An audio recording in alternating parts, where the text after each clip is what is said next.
And now, it's time to sit back and enjoy the Two True Freaks Internet Radio Broadcast. Attention, people of Earth. Do not resist us. All who oppose us shall be annihilated. We command the most powerful army of monsters in the universe. They are sure to defeat your Earth monsters. All those who are hearing this are now under the control of the Earth Destruction Directive.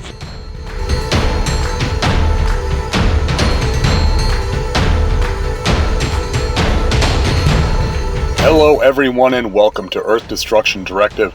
I am your host as always, Mr. Luke Giaconetti. Would like to thank everyone for downloading and listening to the show today. Hope everyone enjoyed our last episode where we took a look at the third of the Godzilla animes, which is Godzilla the Planet Eater.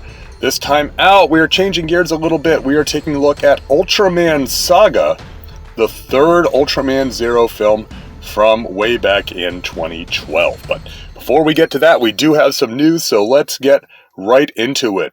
Up first, the sequel to Godzilla vs. Kong has wrapped filming in Australia and now has a title, or at least part of a title. Now, what looks like a crew hat has surfaced online and features what looks to be the logo for the film, revealing the title as Godzilla and Kong.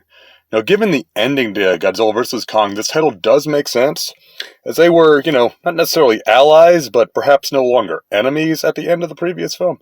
Now, additionally, a picture of a clapperboard has been floating around, which includes the name Origins. So, that may simply be a code name of the production. There's also speculation going on that the film's full title might be Godzilla and Kong Origins, or something similar to that. Obviously, we're expecting lots more information on this one as we move forward. Whatever the film is called, it's expected to be released March 15th, 2024. So we got a little over a year and a couple of months. Well, almost a year, almost 18 months to look forward to Godzilla and Kong. Not surprised by that March release date, as I've said previously. Godzilla vs. Kong did really well in March, coming in the pandemic era as it did. So looking for March going forward. Now, in other film news, a new Japanese Godzilla film was announced during the Godzilla Day event. The as of yet untitled film will be released in Japan on November 3rd, 2023.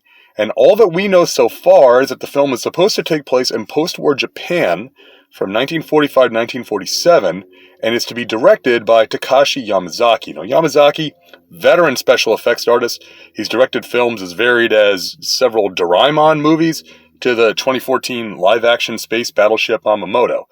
This is another one which I expect to get lots of news on in the coming months, so let's stay tuned. Late breaking news. As I was preparing to record this, Gamera Rebirth, a new project slated for Netflix, was announced. No real details. It has, I think, been confirmed that it is an anime series, which would make sense. But again, the announcement was very little information. Said worldwide distribution on Netflix, so that would suggest we'd get it here in the States. So more info on that as it comes out. Changing gears a little bit in high-end toy news. Mattel has revealed the next two installments in their Masters of the Universe Shogun Warriors line, creatively named Shogun Masters, following up from the previous release of Skeletor.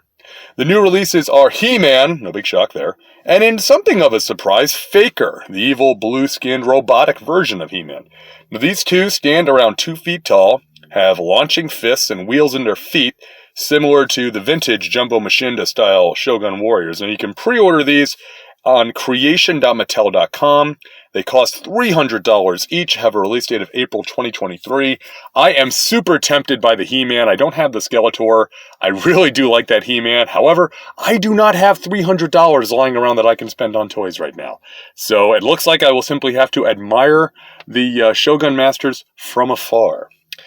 Finally, in sad news, Godzilla series director Kazuki Amori has passed away. Amori notably directed several of the Heisei-era Godzilla films, including Godzilla vs. Biollante, Godzilla vs. King Ghidorah, Godzilla vs. Mothra, and Godzilla vs. Destoroyah.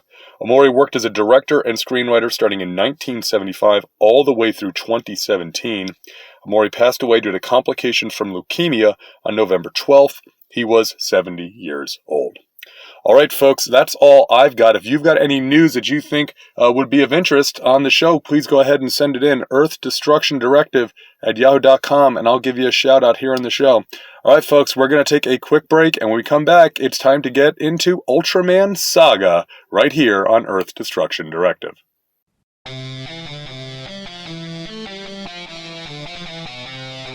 Once upon a time, 5 friends who met on the Bot Talk Transformers forum set out to develop a podcast dedicated to their various interests. Transformers, science fiction, fantasy, and comic books. Part fanboys and part assholes, they came to be known as the Fanholes. Their unbridled enthusiasm for podcasting did not end there, and soon enough, their proper podcast spun off into the Fanholes network of podcasts.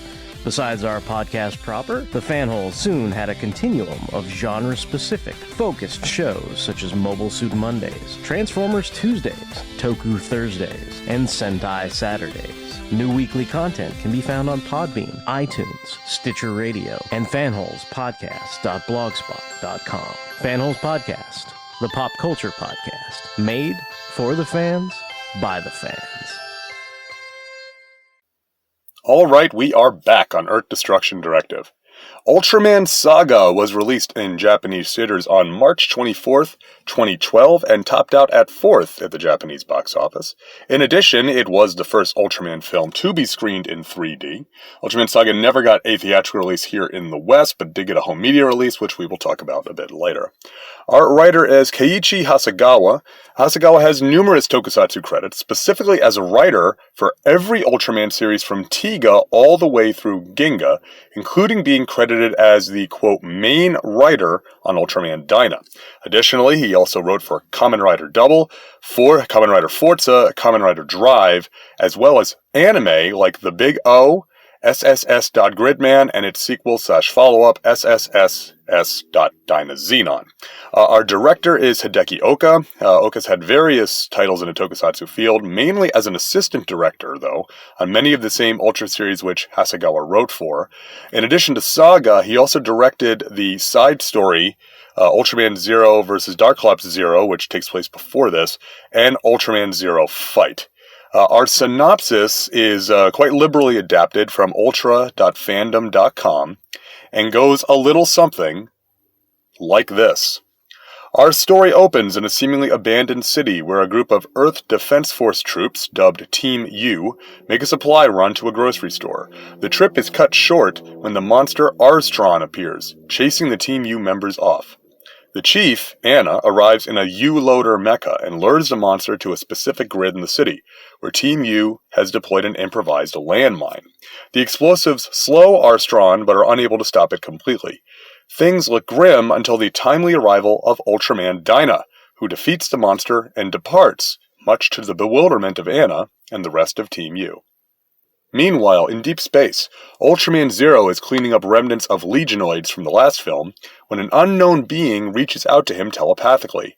Zero says he is busy, but the voice asks for his help, as there is an Earth which is in grave danger. Zero relents and traverses to another dimension to save this Earth. At the Land of Light, Ultra 7 becomes aware of Zero traveling through space-time, and he, along with Ultraman, Ultraman Leo, Ultraman Ace, and Ultraman Jack, speculate that the new crisis may be related to a mysterious flying saucer which has been sighted, and the missing monsters from the monster graveyard. In yet another universe, it is the 15th anniversary of the sacrifice of Asuka, Ultraman Dyna, which saved that universe from destruction. We then meet Nozumu Taiga, a hotshot rookie in Super Guts, who is not impressed with the honor bestowed on Ultraman. The celebration is cut short when a sphere arrives at the TPC base, replicates, and attacks. Taiga, piloting the Guts Eagle Alpha, uses his aerial combat skills to blast the spheres when he is trapped by the flying saucer, which disappears without a trace. Back in the abandoned city, Zero arrives from his dimension and wonders where all the humans have gone.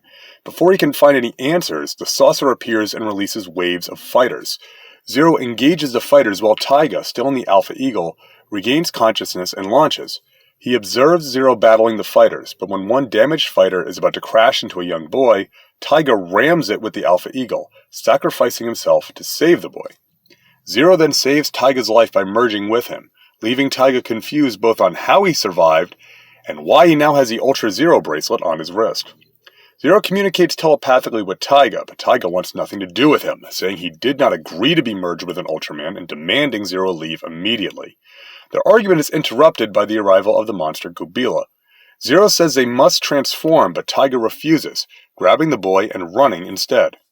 The timely arrival of Ultraman Cosmos saves them both, as he is able to calm Gubila down and defuse the situation. Cosmos changes back to his human form, Musashi Haruno, and introduces himself. Zero recognizes Cosmos as his reputation precedes him as the, quote, merciful warrior. The introductions are interrupted by the arrival of Team U and their mecha, as they were looking for the young boy, Takeru. Team U returns Taiga and Musashi to their base, where they explain to the newcomers that the alien Bat has used his saucer to abduct the vast majority of people on the planet. When the people were taken, a group of orphaned children came to the EDF base for help, and Team U took them in. Team U then explains that Bat is using the abducted humans to power his creation, Zeton, which is growing inside of its egg. Bat chooses that exact moment to make himself known, appearing to taunt the survivors and unleashing the monsters Gubila and Gomez to attack the base. Musashi changes to Cosmos, but when he is outmatched, Taiga realizes that he must transform to save the base and its inhabitants. However, Taiga's unwillingness to work with Zero results in their combination only being about 10 feet tall, and not nearly powerful enough to battle the monsters. Zero scolds Taiga for not doing his best, while the children laugh at the comically small Ultraman. Cosmos calms both monsters down, but Bat is not willing to accept this, killing both monsters with his saucer instead. That night at dinner, Musashi asks about a statement made by Bat about the so-called new Ultra Heroes, and if there was an Ultraman on this world before. Team U and the children talk about their friend Asuka, who helped them years earlier, revealing it to be Ultraman Dyna. Later, Zero asks Taiga why he refuses to work with an Ultraman. Taiga reveals that as a child, his parents were killed in a monster attack, and though Dyna did stop the monster, he was left all alone in the rubble of the city. That day, he decided he would never count on Ultraman, or any hero, to ever save him. Meanwhile, Musashi tells the children of his homeworld, where humans and monsters live peacefully together. The next day, Bat assaults the Team U base again, this time having Zeton launch fireballs from its egg. Rescuing the kids, Taiga flashes back to his own childhood ordeal and freezes. Afterwards, Zero questions him again. Aren't you ashamed of your behavior? Taiga rages, saying that this is who he is, but he soon discovers that Team U are not really the Earth Defense Force. They are simply what was left, a ragtag bunch of reservists, mechanics, and a nurse, who chose to put themselves in harm's way to protect the orphaned children. Team U sees themselves as fakes, but Taiga realizes that they are the ones doing the right thing. Taiga and Musashi plan to battle Zeton. Anna asks them to avenge Asuka, who died trying to stop Bat from creating Zeton's egg. As Zero and Cosmos head off to battle, Anna learns from Takeru that Asuka's life flasher device ended up buried near the Zeton egg, and all the times he had broken out was to try to locate it. Zeton emerges from his egg, a towering insectoid monster many times larger than the Ultra Heroes. At the base of the egg stands the petrified form of Ultraman Dyna, where he had tried to stop Zeton's creation. Anna's sister, Risa, takes Takeru to find the life flasher despite the danger of the nearby battle. Takeru, tears streaming down his face, finally locates the device. Anna, not wanting to fail Asuka again, flies towards Dyna's form and tosses the life flasher at it, reviving Ultraman Dyna to fight once again. Together, the three heroes have the power to destroy Zeton. Bat has other ideas, however, and merges his saucer with the body of Zeton to form Hyper Zeton. Hyper Zeton's incredible speed makes him impossible to hit, and he can manipulate energy to send the heroes' beams right back at them. As the battle rages, Team U retrieves Anna from the wrecked U-loader, and she dies from her injuries. The three heroes are forced to power down, but are able to push past their limits and transform into a new merged form, Ultraman Saga. Saga is just as fast as Hyper Zeton and brings the battle back on even terms. The incredible burst of energy released from the transformation revives Anna, and she and Team U join the fight to save the planet. Saga then pulls Hyper Zeton into orbit, where one final strike not only destroys the monster, but also kills the alien Bat as well, ending the threat. The release of energy from the destruction of Zettan's body also releases all of the abducted humans. Back on Earth, all of the orphan kids, including Takeru, are reunited with their parents. Team U and the heroes commend each other on defending the children and saving the day. In a post-credits scene, Asuka appears to Super Guts' team and tells them that Taiga will not be returning, as he has found a new path to walk. Asuka's Guts team may tell him that they will eventually catch up to him, and he assures them that he will always be waiting for them. Well, there certainly was a lot of action and drama in this film, a lot of references to past events, so let's get right into the notes. As the third film to star Ultraman Zero, Saga continues Tsuburaya's, restart, reboot, revamp, re-whatever you want to call it, of their Ultraman series here.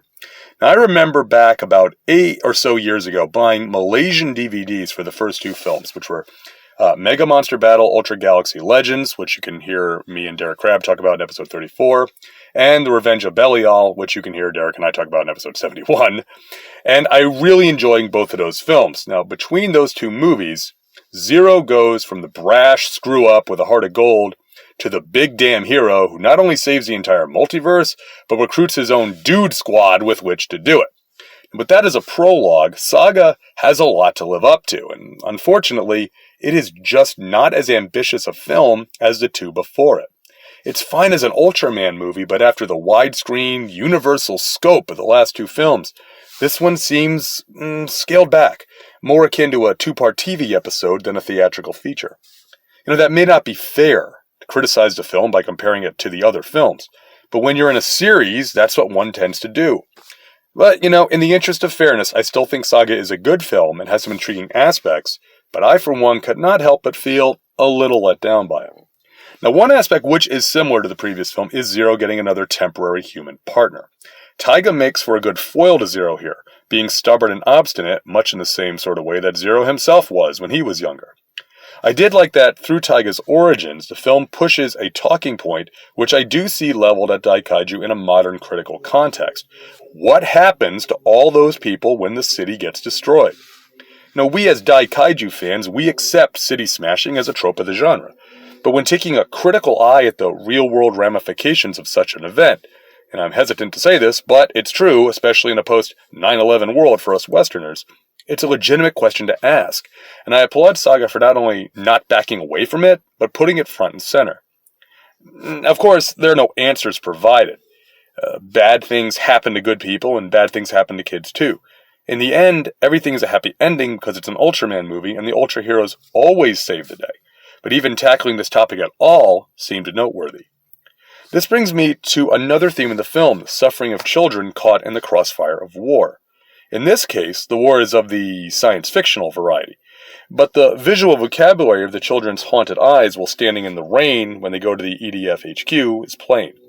Children and other vulnerable peoples often become the so-called human wreckage of war, and again, to plainly portray a group of children as orphaned refugees here was a bold step.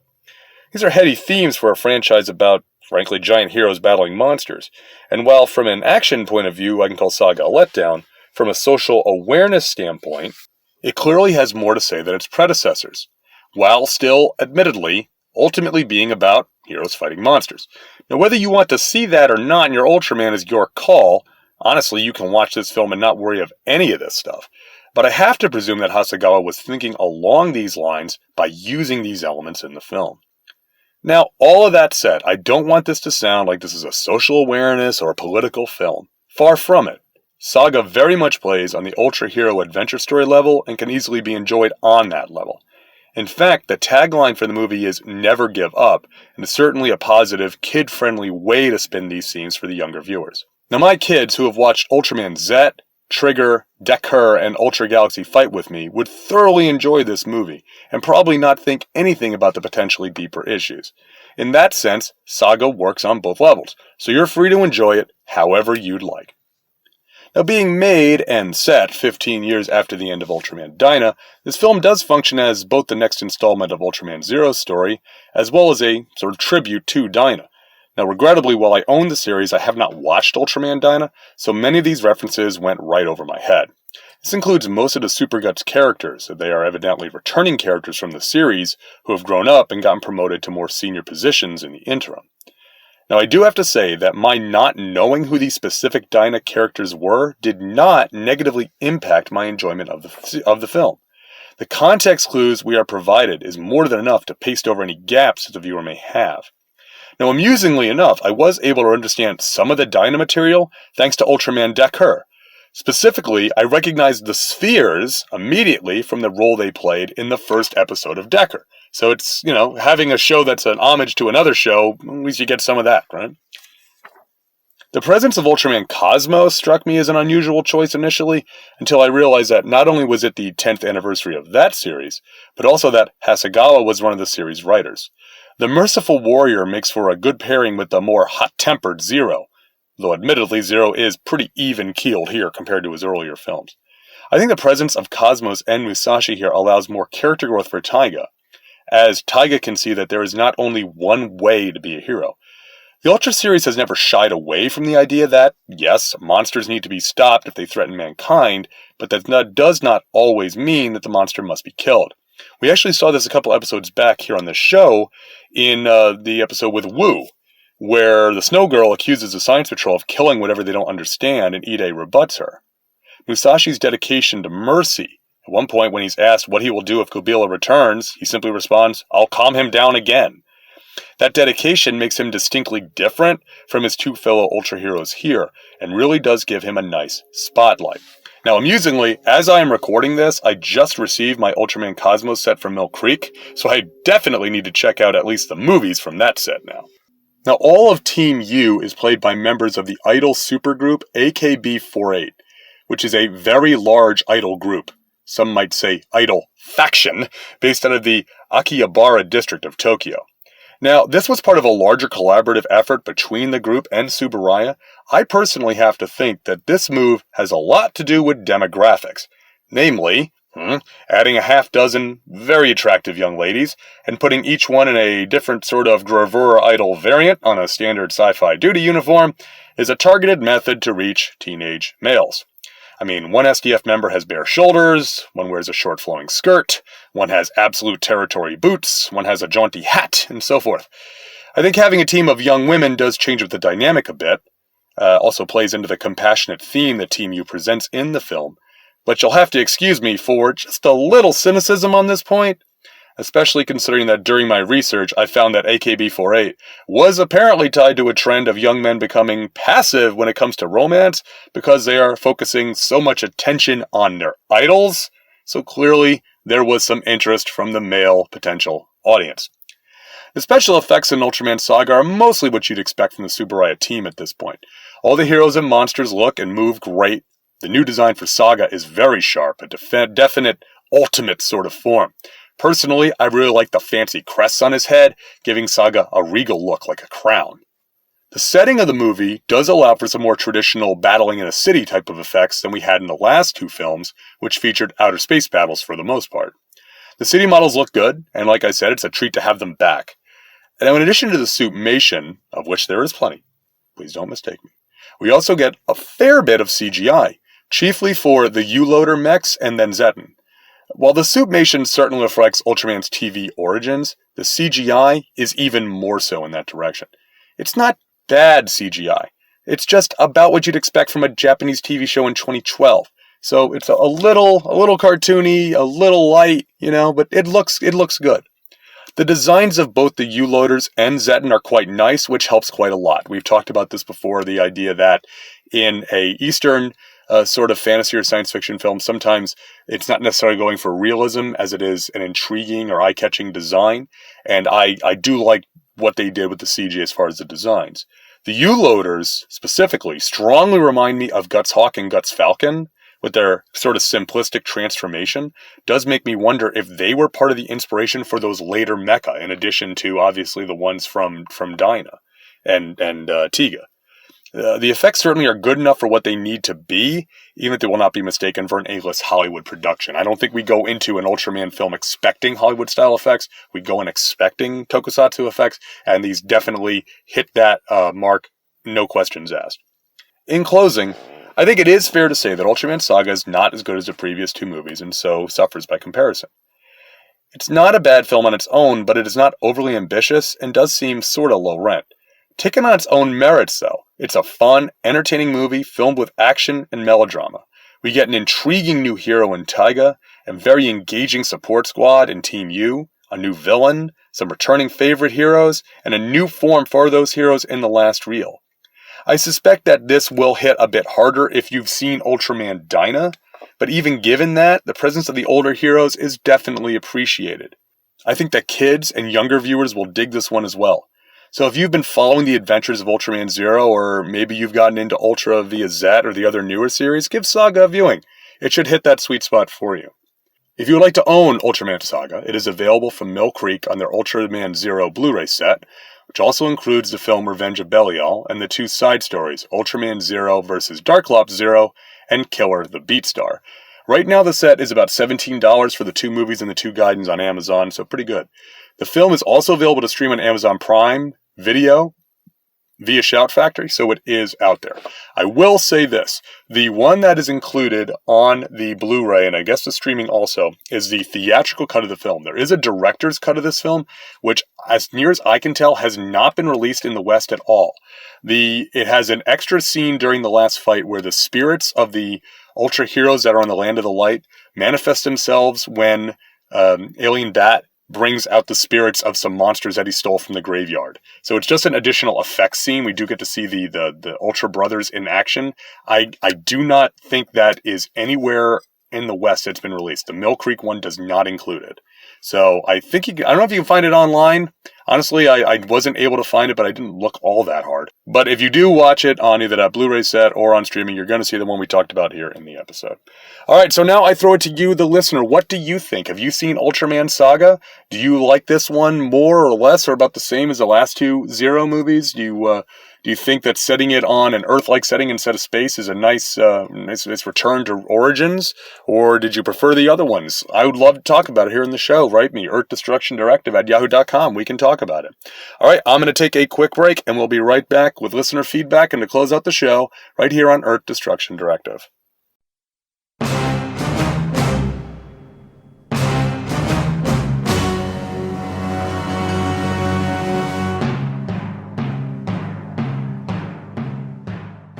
My name is Grundy, born on a Monday. The following recording was taken from an NSA wiretap of a Back to the Bins taping. No names have been changed. Everyone is guilty. Do I need to mine, or am I good where I'm at? Well, now you do. If I have mine, you have yours. You might want to yours only if you do have it set to automatically, because you don't want it to automatically, because the thing never works right. Because what'll happen is it'll be used to you at a particular and then if you go out of that, it scrambles to and it doesn't fast enough. So it's better to just set it up. Oh, okay. It really doesn't work well. So I checked. Right. I checked my my cane. It definitely billed me for the hotel for all three of us. Join Back to the Bins every week for goodness. Solomon Grundy hate voiceovers. All right, we are back here on Earth Destruction Directive, and I hold in my hands a little bit of listener feedback. If you would like to get in touch with Earth Destruction Directive, you can write me at earthdestructiondirective@yahoo.com. You can also reach me on Facebook and Twitter and YouTube. Listen to the outro to the show, and we'll get all that information. So our email this time comes from my brother, Jason Giaconetti. It is entitled, Who Goes There? And Jason writes, Hey Luke, just finished up your latest episode on the 2 episodes of Ultraman. Honestly, I have never watched Ultraman, and certainly never heard of either of these episodes. And while the one about the girl and her Yeti sounds different, something about Who Goes There sounded familiar. The novella Who Goes There by John W. Campbell was published in Astounding Science Fiction in 1938. It is a story that would later become The Thing from Another World. The Thing from Another World would be published in an extended novel version after the 1951 movie. Recently, an early manuscript entitled Frozen Hell was discovered and published in 2019. Anyway, getting to the point. Point? You don't need a point. It's a podcast, man. Who Goes There was very popular upon release, and the film was a hit as well, debuting in Japan on May 15, 1952. There's clearly some overlap between the novella, the movie, and this episode, but there is also some Day of the Triffids, April 1963 in the UK and the US, September 1963 in Japan, in there as well. And while vampire plants are not a new concept, I immediately thought of these two examples when you were talking about the episode. Clearly the episode is more like John Carpenter's The Thing from 1982, but the novella has a lot of it in there. The hiding in human form is also not new, but again, part of the novella. Just wanted to throw this out there. Keep up the great work and keep them stomping. Jay. P.S. Way back in 2010, before I was even considered for membership, you guys covered both the things on the vault of starting Monster Horror Tales of Terror. That is true. I think that was our second episode. But yes, Jay, you're absolutely right. I can't believe that. And I know you're such a big fan of Who Goes There and both versions of the thing. And I can't believe I never made that connection. But yes, this definitely does seem like a riff on the classic novella Who Goes There, doesn't it? With the the plant-like monster and hiding in sight and all that. So I did. That's a really great point, and I was glad that you shared this. A few episodes of Ultraman back, we talked about Goldon and the references to Pellucidar and how it was sort of a throwback to classic science fiction. So seems to me that this one was a bit more inspired by classic, horror and science fiction again, right? So the connection's there. So very good point. I never thought of that. And, that's interesting. Recontextualizing that episode, thinking of, Who Goes There? It makes a lot of sense, doesn't it? It some of the story beats and stuff definitely fit it, especially the idea of a killer plant and the guy, So I was glad that you wrote this in, Jay. Thank you very much. This is an excellent piece, and definitely now I would want to watch The Thing from Another World. I haven't seen that in a long time. It's a classic. And yeah, vampire plants and Day of the Triffids, and then with alien plants coming, and terrorizing the Earth. Day of the Triffids is every time I think British science fiction. I know I'm supposed to think Doctor Who. I really usually think Day of the Triffids. That's the one that kind of jumps to my head. Day of the Triffids and then maybe Gorgo, but Day of the Triffids is one. Maybe we'll have to cover Day of the Triffids either on my show or your show at some point. There's a lot of Triffids material out there. I have to keep that in mind. So thank you very much, Jay, for writing in. Really appreciate it. I do have another email in the email sack from Billy D. I'm going to save that one for next time, folks. The email sack is getting awfully light. So if you want to write in, this is your chance to get your name heard on a podcast, your thoughts heard. So definitely reach out. Social media likes, shares, retweets, other love for the last couple episodes came from Camo Bat Dad, Wacky Bronze and Silver Age Comics on Twitter, the Two True Freaks Podcast Network, Furbus G, Crystal Lady Jessica, Nathan Marchand and Jimmy from NASA. Together they are the Monster Island Film Vault. The Henshin Men Podcast, Mike at Send Aliens to Me, Professor Allen and the Relatively Geeky Podcast Network, Mr. Lomax, the aforementioned Doc Strange, aka Billy D, Into the Weird, the aforementioned Jason Giaconetti, my brother, the Godzilla Novelization Project, Derek WC, Derek William Crabb from the Fanholes Podcast, John K. Mulder, Chuck Rodriguez, Darren Sutherland, Gene the Podcasting Machine Hendricks, Robert Ludwig, the most sane man among us, Tim Elliott, and Brian Sever. Thank you so much, everyone, for your love and feedback on social media. Helps get word out for the show. I say it every time. Podcasting is a labor of love, and any of that feedback is greatly appreciated. I would also like to take this time, of course, to say that Earth Destruction Directive is for everyone. If you are interested in Japanese giant monsters, you are welcome to interact with this show in whatever way you feel comfortable. We're not an elitist show. We're not a gatekeeping show. We are here to celebrate Japanese giant monsters, and that is something that everyone can be interested in. All are welcome. So, as we are moving into the last month of the year, we're gonna, we gotta always be looking forward, right? We can't be looking backwards. And so what is coming next is always a question that everyone wants to know. So we're gonna shift gears once again. We're gonna jump from the modern era back to the Showa period. We're gonna stay live action. We're gonna stay in the film, but I think we're gonna go in a really different direction. We're gonna be taking a look at one of Toho's more obscure tokusatsu films. We're taking a look at 1962's Gorath. Now, it's going to be very interesting because Gorath is not commercially available, but we'll talk about that on the episode. So I hope everyone will come back and check that out. I hope everyone enjoyed this episode of Earth Destruction Directive. As I'm recording it, we are in the run-up to Thanksgiving, one of my personal favorite holidays. So be sure to, cook like Godzilla from Godzilla vs. Sea Monster, roast bird at, 9,000 degrees for 10 seconds, and then serve. That's the way to do it. So hope everybody has a good Thanksgiving. If you're Canadian, hope you had a good Thanksgiving. Let's put it that way. And if you don't get to eat turkey on Thursday, you'd be okay. Anyway, so hope everybody enjoyed this episode talking about Ultraman Saga. Please remember you can check me out on Facebook, you can check me out on Twitter, you can check me out on YouTube, just search for Earth Destruction Directive. Please come on back next time. We're going to talk about Gorath, and until then, keep 'em stomping. This has been Earth Destruction Directive, a Daikaiju podcast, produced and created by me, Luke Giaconetti, as part of the Two True Freaks Internet Radio Network, available at twotruefreaks.com. This is a fan work celebrating the history and culture of Japanese giant monsters. All movies, TV shows, comic books, characters, and other intellectual property is copyright their respective copyright holders, and no infringement is intended or implied. If you would like to send an email to the show, you can email me at earthdestructiondirective@yahoo.com. I try to respond to all emails, and if you send in some comments, I will read them on the show. All episodes of Earth Destruction Directive can be found at twotruefreaks.com. You can also find the show on your favorite podcatcher. Just search for Earth Destruction Directive. You can even leave a review on your podcatcher of choice if you'd like. You can find me on Facebook. Just search for first name Luke, last name EDD. You can also get in touch with me on Twitter. Just search for the handle @LJacone. That's LJACONE. The theme song for this podcast is Future Gladiator by Kevin MacLeod, downloaded from Incompetech.com, licensed under Creative Commons by Attribution 4.0 license. Thanks for listening, and be sure to come back next time for more city-stomping fun here on Earth Destruction Directive.